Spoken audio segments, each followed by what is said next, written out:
everybody. To wrap up our talks on dog body language and um, what it means and what you should look for, I just want to talk about a couple things that can impede your ability to read your dog's body language. Um, and of course, it's not impossible, but it's something to keep in mind if you have a dog with these two situations, one or two of these, or both of these situations going on. Or if you come across a dog who has something like this going on, realize you might not be able to read that dog as clearly as if the situations were not there. So let's just dive in. Situation number one is chubby dogs, chunky dogs, really big dogs. If there's fat hiding the musculature and possibly also impeding the dog's natural movement because they have so much extra they're carrying.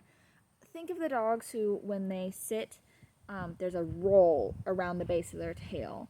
They've got so much booty that it's scooting down and pressing on the tail, and then you get this little like donut around the base of the tail. Or dogs that have so much that their neck kind of homogenizes with the shoulders because there's so much extra. Those dogs are gonna not be able to move as naturally. They're carrying a lot of extra weight.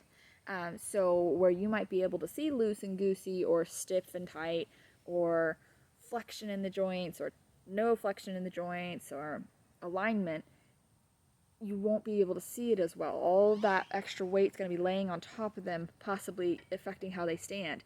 Is she standing that way because she's highly aroused and aggressive, or is she standing that way because her hips hurt because she's carrying around 20 extra pounds? And 20 pounds for, say, a 60-pound dog is a lot. So overweight can be harder to read. Are they acting oddly because they're uncomfortable or because they're aroused or because they're afraid? It's harder to see, and the body language is going to be morphed a little bit because there's extra covering it up. The other thing is dogs with soft coats. When I say soft coats, I mean human-like quality hair. So you're looking at poodles, Bichons, Yorkies, Briards, but most specifically any of the doodles. Labradoodle, Golden Doodle, Burmy Doodle, Cockapoodle Doodle. You get the idea. There's a lot of them out there. Because they have a tendency to develop the poodle quality hair, which I love poodle quality hair, the hair follicles are so soft and fluffy. That's why we love them, right? They're soft and fluffy. They don't stand up. They don't give you any indication of what the musculature is doing underneath the hair. So it's like trying to read a dog with a soft blanket on top of it. Which I think I would hazard a guess that doodles and poodles and any of the dogs with a soft coat hair are probably some of the most misread dogs out there. They're probably one of the most surprising bites or something like that because you just can't see it. You know how with a dog with a traditional coat like Chico or Hank, if they get really amped up, for instance, it's Friday and the trash truck came by, their hair stands up. Hank gets a big ruff at his shoulder blades and then a little bit along his spine and a little bit on his butt. Chico gets the whole back. He looks like a little javelina pig. He's ready for it. And he gets a little floof at the back of his tail, too. That's called paleoerection. And when you see a dog doing that, we would call it their hackles are showing, right? They're hacking up. It's not a term. But it's just a sign of arousal. You're so amped that your hair is standing on end. Sadie has poodle quality hair. Let's see if we can see her. And so even when she's just as amped up about a squirrel or the trash truck or Kurt's home, you can't tell, you can't see any of her hair standing on end. And I keep her in a relatively short, hacky haircut, like I do it, so it's not the most beautiful job in the whole world. So you can see a lot of her body movement because she doesn't have like a long, thick, flowing coat.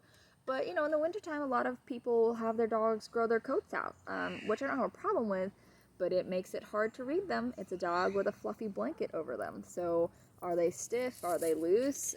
Or is that just their hair flapping in the wind? It looks like he's loose, but is that just a breeze? And especially with that hair, as you can see, I've gotten a haircut. With that floppy hair covering or over the eyes, Now it's hard to tell, is my dog staring at something, oriented on something, looking away from something? You can't even see their eyes because their hair's in their face, which Sadie can have if I don't keep her bangs short enough. So those are two things that could impede your ability to read your dog or any dog that you come across, is a dog who's overweight or a dog who has a natural soft coat. It's almost human quality hair because it's not gonna stand up. It's not firm enough. So that wraps up our talks about dog body language. If anybody has requests for our next series of talks, please just put it in the comments and I will see what I can do. Have a great Friday, guys.